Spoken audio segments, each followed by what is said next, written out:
It's Adam with Errata Non Grata, and there is some Atari news to talk about from the Consumer Electronics Show that's taking place in Las Vegas, Nevada this week. I have never really, I've wanted to go to that show just for tech geeky purposes, but I've never had, I guess, a real reason to go there. Although this time around, there are a few arcade machines there, and so that would give me a business excuse to go down there. And there's this Atari branded arcade-ish device, although this is more for home entertainment than it is for any sort of commercial arcade use. But as you saw from the headline there, My Arcade announces new Atari licensed gaming devices.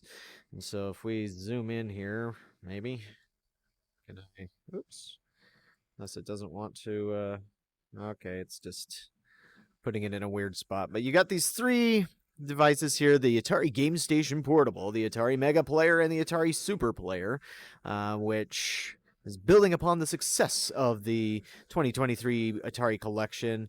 My Arcade announces their 2024 line of officially licensed Atari devices. This is an all-new portable handheld retro video game system, the Gamestation Portable. Additionally, My Arcade launches two new tabletop retro arcades featuring classic wood construction and large vibrant displays, the all-new 17-inch tall Mega Player and the 15-inch tall Super Player. Furthermore, My Arcade introduces an upgraded wireless rechargeable GameStation joystick and gamepad for their popular GameStation line.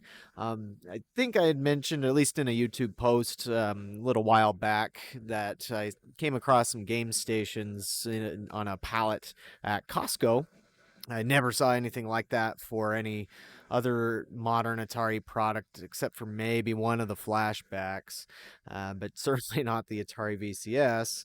And so the Game Station seems to be doing all right, or doing better than maybe the VCS has. I don't know what the numbers might be, but as it mentions here in this particular little news blurb or press release. Here is the display at CES showing the My Arcade setups. Now, none of these are going to be available until the fourth quarter of this year. Guess I'm not 100% sure why it's taking so long on that, but the press release does have a little bit more information on each one here. So for the Gamestation Portable, if you want to have that same Gamestation thing, but in the palm of your hand, then it's officially licensed, fully playable titles, but it does not say which or how many. 7-inch high-resolution display, rechargeable battery, integrated paddle, trackball, and keypad. And then the tabletop ones, let's see, the Mega Player has a 10.1-inch display. The Super Player is 7-inch display. Otherwise, it looks like they're pretty much the same thing, just different in size, where they also have the mechanical joystick buttons and integrated paddle, trackball, etc. And so there are some Dropbox links there in the description. So let's take a quick look here at what these renders look like. And so you've got your typical Xbox layout, or I guess you could call it early SNES in a way, although I know that Nintendo likes to put the B down here. But you've got the trackball right here and the spinner right there. Let's see if we get a better look at that. I should just back out here and go here. There we go. Zoom in a little bit. But yeah, you've got things to cover what should be pretty much any Atari product, like arcade game or console game. I would believe that the presence of a gamepad indicates that they're definitely looking at putting the Jaguar on there.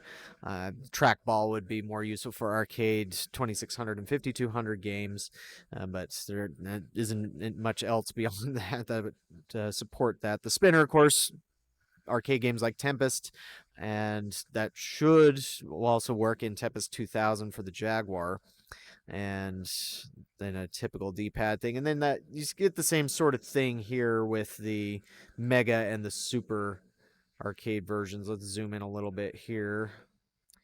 to look at that. So yeah, you got a little trackball, an arcade style joystick. I don't know if that'd be Suzo Hap or if it would be something else. Suzo Hap, if you're not familiar, they are a pretty big brand in the arcade space. If you come across an American-made joystick, it's probably Suzo Hap. Sanwa is a brand that is used a lot over in Japan. And then you have these look like typical console style buttons, and then you have the 10-digit keypad, or sorry, I guess that would be 12, with the star and the hash tag there. But what's interesting about this is the color scheme is very Jaguar like here. So I have to guess that there are going to be maybe more Jaguar games on this than maybe what came with the Atari 50th anniversary collection. I mean, there were a few on there, and that was surprising. Of course, if you're not super familiar with the intricacies of IP and what IP Atari owns, most of the games that were released on the Atari Lynx and the Jaguar, and really even the 7800, did not belong to Atari Corporation itself. And so when the companies changed hands so many times over the years, a lot of that IP never carried over because they never owned it to begin with. It was owned by the third-party developers that Atari originally contracted to create those games, and then Atari acted as publisher, but not as the original source developer for that. And so that's why the Lynx 7800 and Jaguar compilations tend to be a little bit on the thin side compared to the Atari 2600, or even the 5200 and 8-bit systems, and just because they do not own things like Alien versus Predator or Doom or Wolfenstein 3D or Super Burnout and so on. But of course, as we talked about a few times last year, that the current iteration of Atari under Wade Rosen has been making some pretty big strides in that direction to obtain a lot more IP. And so Bubsy should be one of those that could be included on the compilation, although really Bubsy on the Jaguar stinks. It's actually one of the very few Jaguar games that I never bothered to buy. There was a time where I was kind of a completionist and I was trying to get everything for the Jaguar just to have a complete collection. But the only games that I ended up not getting were Syndicate, just because I didn't come across it at the time, and then Bubsy, just because it's like, this plays like crap. I had a friend who had Bubsy, and when I play it, I just like, this is not fun. I'd rather play Rayman or something that's better and superior. But I guess if anybody wants to punish themselves, then they can put Bubsy on there, unless maybe somehow the current iteration of Atari can go in there and fix Bubsy Jaguar some so that it plays a little better. But really, just the characters was pretty annoying to begin with. I don't know who thought that was cool to have a whiny bobcat. But anyways, these will be out by the end of the year. Don't know pricing on them yet. Assumption is the super version will cost less than the mega version because it is smaller. I'm trying to remember what the Gamestation was costing. I think it was $100, something like that. So maybe they're going to try and target similar areas, although with tabletop arcades, those generally go for a bit more, and there are a few different options out there in the world. But yeah, wait and see as to what is in store here. Let me know what you think in the comments below on this one. Oh yeah, we do also have some ports on the bottom there. Looks like USB, maybe USB-C.